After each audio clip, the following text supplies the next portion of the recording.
Pemirsa channel Temukan Ridha Allah @hirasbiz. Pemirsa, seperti biasa, sebelum kita memulai pertemuan kali ini, ayo sama-sama kita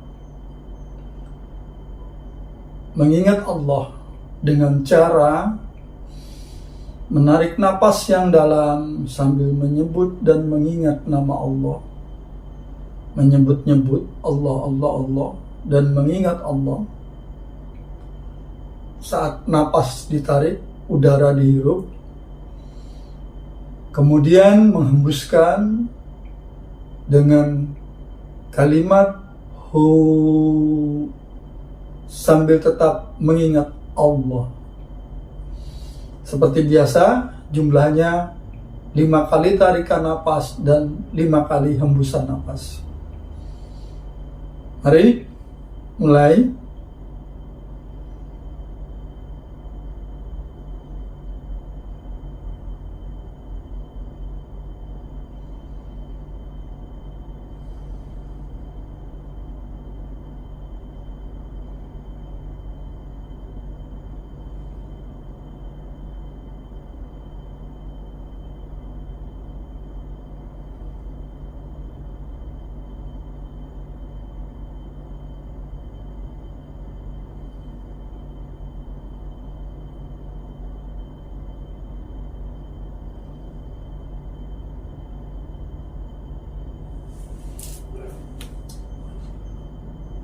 Bismillahirrahmanirrahim.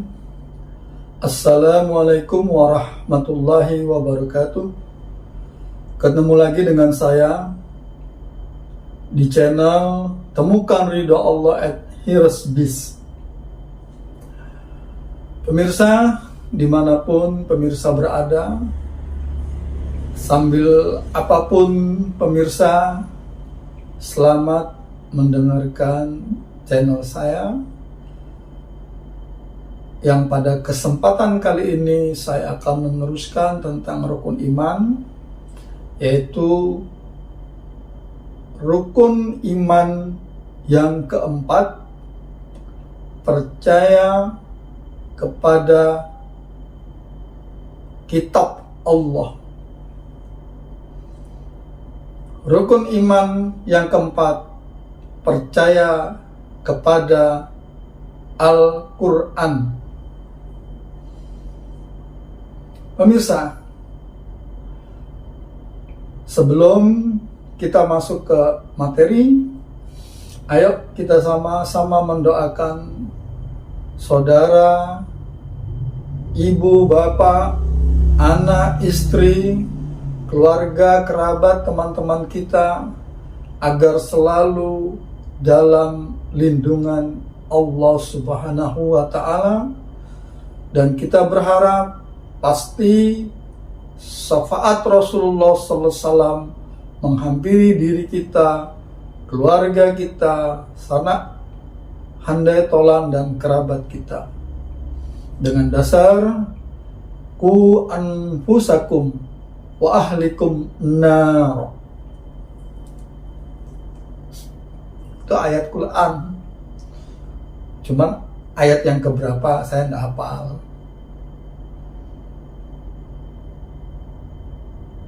Jaga diri dan keluargamu dari api neraka. Pemirsa, tema kita kali ini percaya kepada kitab Allah. Kitab Allah ada 4, Zabur, Taurat, Injil, dan Quran. Kita harus percaya. Yang keempat, kitab itu menjadi petunjuk buat orang-orang yang mau mempelajari, mau mengerti, dan mau melaksanakan apa yang ditulis di dalam kitab tersebut. kita umat Islam, rukun iman yang keempat adalah percaya kepada kitab Allah, yaitu Al-Quran. Dasarnya, zalikal kitabu la raiba fi. Zalikal kitabu la raiba fi. Itu bunyinya. Dan masih banyak ayat-ayat yang lainnya, silahkan cari sendiri saja. Pencet Google, klik Al-Furqan, baca. Yang turunnya pada tanggal 17 Ramadan. Yang pertama ayatnya, Iqra bismi rabbikal ladzi khalaq, dan seterusnya. Tapi saya tidak membahas itu. Saya membahas pakai kacamata syariah, tarekat, hakikat, dan ma'rifat. Dan jangan lupa, seperti penjelasan saya di video sebelumnya, syariat, tarekat, hakikat, dan ma'rifat adalah filter. Ya, filternya berarti ada 4 macam. Yang pertama, dasar syariah. Yang kedua, agak lebih spesifik, tarekat. Lebih spesifik lagi, hakikat. Dan yang amat sangat halus dan lembut, latif, yang maha lembut, itu difilter dengan ma'rifat. Tanpa ma'rifat, tanpa latifullah, tidak akan bisa mengenal Allah Subhanahu wa ta'ala dan Kanjeng Nabi Muhammad Rasulullah Sallallahu Alaihi Wasallam. Mustahil ketemu Allah tanpa Kanjeng Nabi Muhammad Rasulullah Sallallahu Alaihi Wasallam. Pemirsa, zalikal kitabu la raiba fi. Artinya, kitab Allah, khusus Al-Quran, diturunkan buat kita manusia yang mau berpikir, mau mengikuti, agar selamat hidup di alam dunia. Jadi, kitab Allah jangan diartikan dalam arti yang sempit. Kalau kita artikan kitab itu buku, maka Al-Quran itu seperti yang kita baca selama ini. Karena terpaku pada kalimat kitabullah, kitabnya Allah. Dan kitab diartikan sebuah buku. Terlalu sempit. Tapi yang mengartikan itu silahkan. Mari sesuai dengan pengarahan dan anjuran saya di video-video sebelumnya, bahwa kita beragama itu jangan seperti anak kecil. Kita beragama sejak usia balik sampai 40 tahun dewasa. Dan setelah itu, setelah 40, masa pembuktian, pengamalan, dan keyakinan. Seperti di video-video sebelumnya, kalau runtut, maka sampai di titik ini akan jadi sebuah puzzle yang bisa melihat sesuatu dengan jelas. Baik, fokus. Kitabullah artinya pembeda,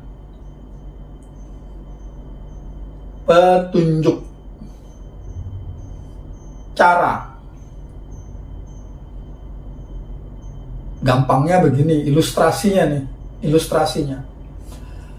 Kalau kita beli alat elektronik, misalnya TV ya, atau nggak usah lah TV, beli HP aja. Di kotak HP mesti ada handbooknya ya. Apa itu handbook? Petunjuk cara penggunaan HP. Dijelaskan di situ. Cara menggunakan HP begini. Orang yang tadinya tidak tahu dengan membaca buku petunjuk itu jadi tahu fungsi HP itu ada apa saja. Nah, Al-Quran itu seperti itu. Jadi ketika Allah menciptakan manusia, maka ciptaannya itu diberikan handbook. Bagaimana sih cara mengoperasikan, cara menggunakan manusia ini biar menjadi baik, biar menjadi berkah, biar menjadi mulia. Saking mulianya melampaui malaikat. Tapi kalau manusia ini digunakan secara salah, saking jeleknya, saking busuknya, saking liciknya, saking serakahnya, melebihi daripada atau lebih rendah daripada hewan. Nah, jadi Al-Quran itu menurut saya ada dua. Pertama, Al-Quran Mushaf yang ditulis mulai surat pertama turun, sebelum ditulis didengar dulu. Setelah didengar, baru ada yang menuliskan. Itu dikumpulkan, dirangkum, disortir, jadilah Mushaf Al-Quran di zaman Khalifah Utsman. Sejak itu yang kita baca sampai hari ini. Tidak kurang, tidak lebih, yang ada lebih indah, lebih baik. Bahkan sekarang tidak dalam bentuk tulisan kitab, buku, tapi semua tersimpan di HP pemirsa masing-masing. Apakah masih disebut kitab ketika itu tersimpan di HP? Atau apakah itu masih disebut kitab ketika seseorang hafid tersimpan di memori otaknya? Kan tidak. Jadi menurut saya Al-Quran itu ada dua. Satu, Al-Quran Mushaf yang tertulis dan ditulis, kemudian disimpan dalam bentuk tulisan, kemudian tulisan itu diingat-ingat sampai dihafal oleh para hafid, akhirnya disimpan di memori. Apakah itu masih disebut kitab? Ingatan yang asalnya tertulis, yang asalnya didengar, tersimpan di memori. Bahasa sekarang itu namanya data yang tersimpan di memori, file. Apakah bisa Al-Quran disebut file Al-Quran? Tapi saya tidak bahas itu. Allah memberikan kitab artinya cara, petunjuk, pembeda di dalam penggunaan tubuh manusia, jasad kasar, zahir ini jasad kasar. Nah, itu tubuh. Cara menggunakan jasad ini, jasad zahir itu diajarin caranya biar aman, nyaman dalam handbook namanya Al-Quran. Kalau Al-Quran Mushaf itu saudara, kasarnya ya, terjatuh, dijatuhkan, atau di apa, ya dia diam aja, kan benda mati, karena hanya sebuah tulisan. Tapi Al-Quran yang kedua, Al-Quran yang tersimpan atau Al-Quran yang berada di dalam hati, ginikan aja kepala kita, pasti kita tangkis, ya kan? Nah, itu Al-Quran yang sesungguhnya, pemirsa.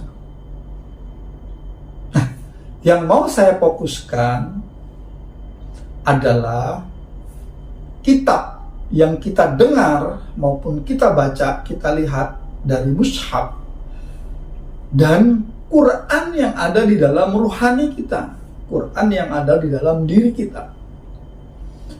Dalam sebuah ayat yang saya sebutkan artinya kurang lebih, seandainya semua ranting pohon di muka bumi jadi pena dan air laut jadi tintanya untuk menuliskan firman Allah, ditambah lagi 7 lautan dari 7 muka bumi dijadikan tinta dan pena, tidak akan habis menulis kebesaran Allahu Rabbul Alamin. Jadi Al-Quran yang tertulis 30 juz, 114 ayat, sampai Al-Quran yang tidak tertulis, yang tintanya 7 lautan dunia. Bayangkan, lautan jadi tinta 7 kalinya untuk menuliskan kebesaran Allah. Masya Allah, sangat luar biasa, pemirsa. Baik, fokus kita. Rukun iman yang keempat, percaya kepada kitabullah, Al-Quran. Al-Quran sebagai handbook pengoperasian diri manusia. Di situ diajarkan bagaimana kita mengetahui agar badan kita ini kelak besok kembali kepada penciptanya.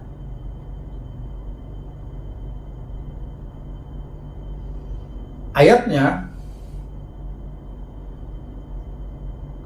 ya ayyatuhan nafsul mutmainnah irji'i ila rabbiki radiyatan maradiyah wadkhuli fi ibadi wadkhuli jannati.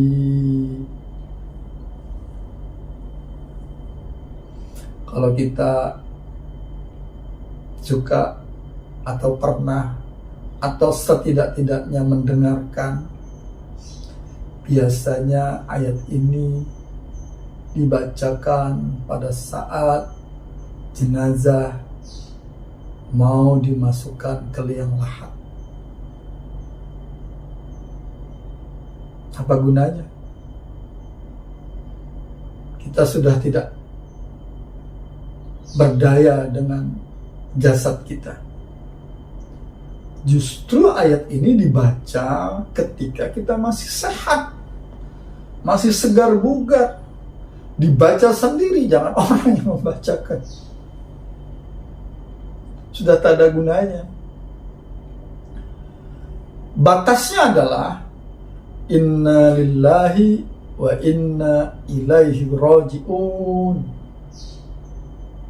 Telah meninggal dunia Fulan bin Fulan, Fulanah bin Fulanah. Sia-sia. Justru inna lillahi wa inna ilaihi raji'un harus kita baca setiap saat, setiap hari. Sesungguhnya kita dari Allah dan kita akan kembali kepada Allah. Yang kembali apanya? Allah menghembuskan ruh. Ya kan? Jadi yang kembali apanya? Ruhnya. Jasadnya dimasukkan ke liang lahat. Kenapa dimasukkan?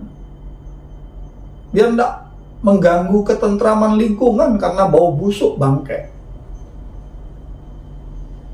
Asalnya dari tanah, kembali kepada tanah. Lalu kalimat ayat tadi kembali kepada Allah. Apanya yang kembali?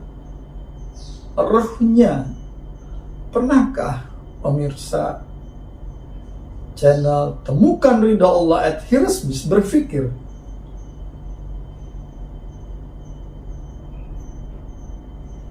ruh kita nanti kembalinya kemana? Lewat mana? Apa?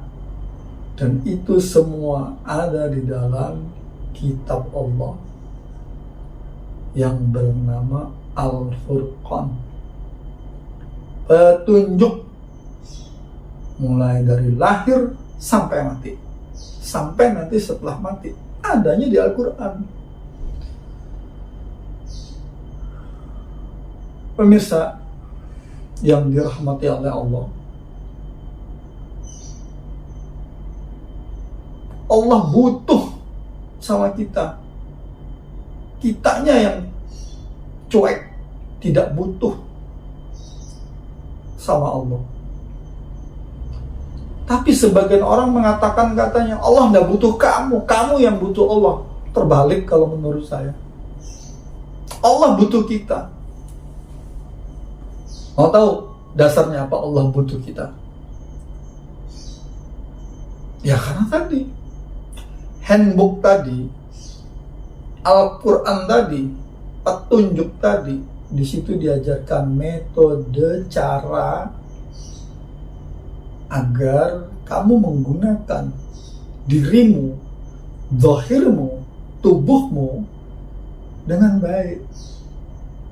Yang kerasnya bunuh diri, masuk neraka, laknat oleh Allah. Artinya apa? Kita tidak boleh menghancurkan diri kita, merusak tubuh kita, dirusak-rusak tubuh kita. Itu tidak menghargai pencipta. Alasan keindahan, silahkan, boleh, sepanjang pemirsa tahu buat apa, melakukan itu untuk apa. Untuk Allah, silakan, nanti Anda jawab sendiri ketika ditanya. Tapi ketika bukan untuk Allah, saudara tanggung resiko. Jadi Al-Quran itu atau handbook, buku petunjuk cara penggunaan diri, tubuh, zahir, agar selamat menjalani kehidupan di dunia hingga kelak bertemu Allah kembali. Dan itu salah satu dari fungsi sholawat Nabi, sehingga Allah pun menyuruh bersolawat kepada Nabi.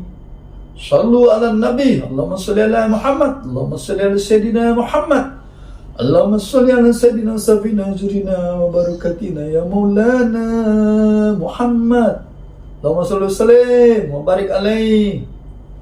Berkah Allah kepada kita semua, rahmat Allah kepada alam semesta.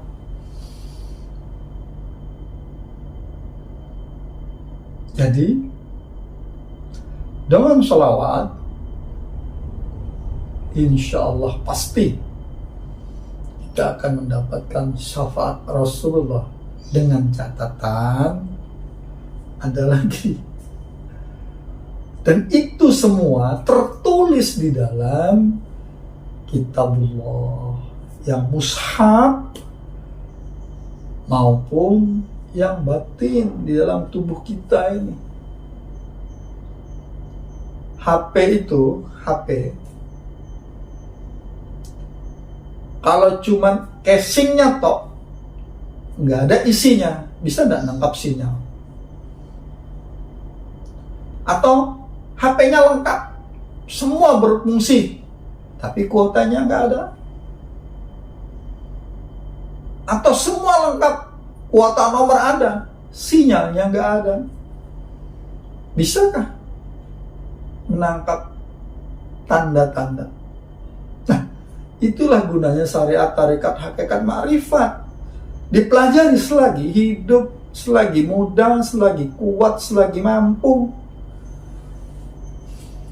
Dan untuk yang sudah expired, sudah mendekati titik-titik akhir, maka ilmu laduni adalah salah satu untuk mengejar ketertinggalan tadi. Tidak ada cara lain. Mau mengulang, baca lagi, ngaji lagi, alif lam mim sampai anas, pelajari artinya, belum memperdalam, ini waktu yang tersisa. Iya, kalau sampai besok pagi masih hidup. Itulah gunanya ilmu laduni. Ilmu laduni itu mempelajari syariat, tarekat, hakikat, makrifat secara cepat, tol. Yang seperti saya bilang di video-video kemarin. Dari mana itu petunjuknya? Al-Quran, alimul ghaibi wa syahadah. Allah maha mengetahui hal-hal yang gaib, yang mintanya kepada Allah. Ada caranya. Contohnya, ada orang yang melaksanakan sholat hajat.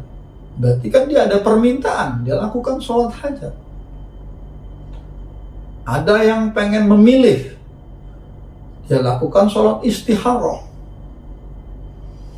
Ada yang meminta maaf atas perbuatan, kesalahan, dia sholat taubat.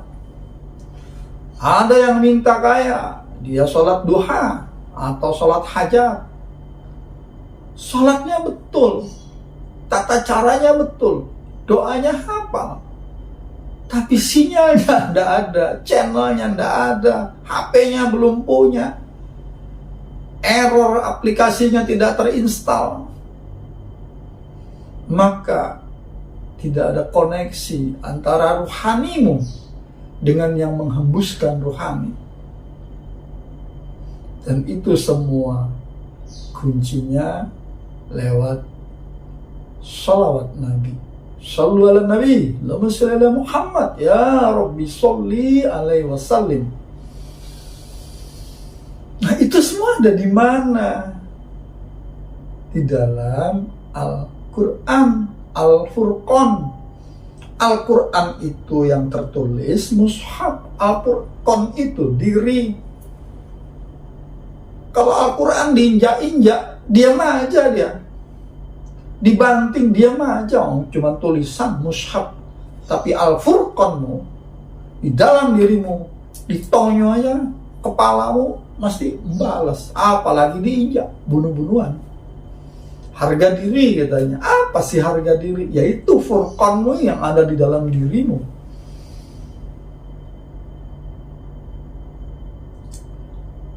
Pemirsa yang dirahmati oleh Allah,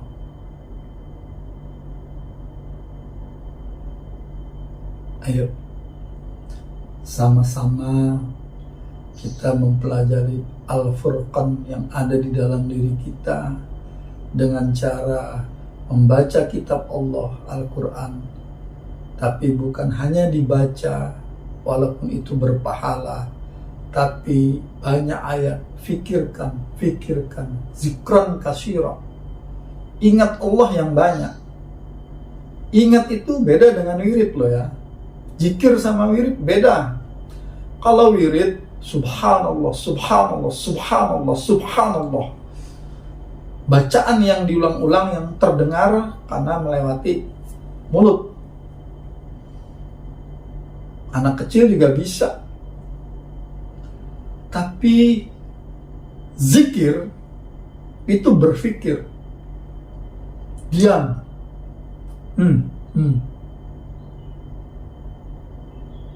memperhatikan ciptaan Allah, memperhatikan diri kita, memperhatikan tafakur, tadabur, melihat kebesaran Allah. Itu zikron kasiron,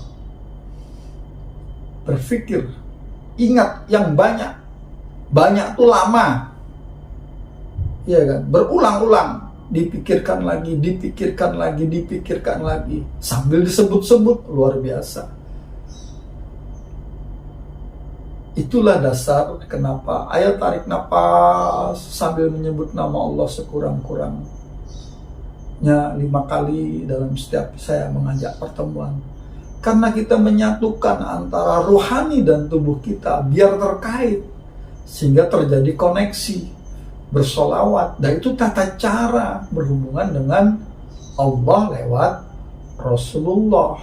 Karena tak mungkin kita mau lihat sesuatu yang jauh, jaraknya 1 kilometer, sniper itu butuh teleskop.